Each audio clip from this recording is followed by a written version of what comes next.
Hello everybody, how are you? I am Zef and your teacher here, and I will be teaching you different questions and their answer.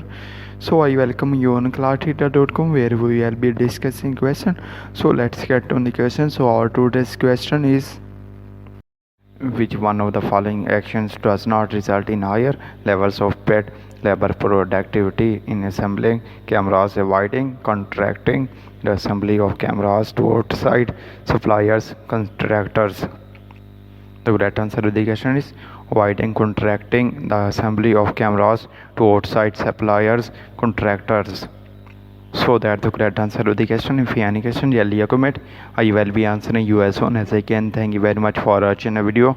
Please do not forget to like, share and subscribe our channel. Until next question, bye bye.